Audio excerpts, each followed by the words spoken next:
आता दोन्ही ठाकरेंची युती आहे, ताई महाराष्ट्र नवनिर्माण सेना अशी पार्टी आहे की जी आहे ना मराठी माणसासाठी धावून येते. शेवटी काय होतं की त्यांचं नाव खराब होऊन जातं, मीडियामध्ये बघत असणार तुम्ही, मग मतदानच होत नाही, ना आमदार आहे, ना खासदार आहे, ना नगरसेवक. तर मराठी माणसाच्या हक्कासाठी लढणारी कोणतरी पाहिजे की नाही.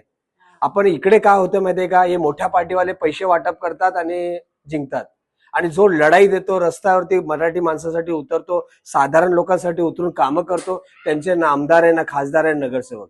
तर यावेळेस असे होता कामा नये. राज साहेबांनी, उद्धव साहेबांनी, अभिजित देसाई हे क्वालिफाईड इंजिनियर पर्सन आहे, त्यांचं सेक्टर 2ला शाखा आहे आणि भरपूर कामं केली आहे त्यांनी लोकांसाठी. करोना काळापासून सगळ्या गोष्टी याच्यामध्ये 3-3 वाजता, करोना काळामध्ये 3-3 वाजता पुण्यावरनं भाज्यांचे ट्रक आणून पॅकिंग करून सगळ्यांना वाटले गेलेत. 2 वेळा त्यांना करोना पण झालेला, 2 वेळा त्यांचं म्हणजे जीवन मरणाचा विषय होता.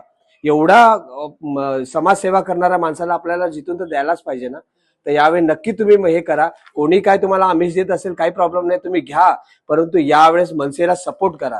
कळकळीची विनंती करून आम्ही तुम्हाला हे करतोय. तर लहान लहान मुलांना पाठवून आम्ही पॅम्पलेट देऊ शकतो, पण तसं नाही करते, समजवतोय.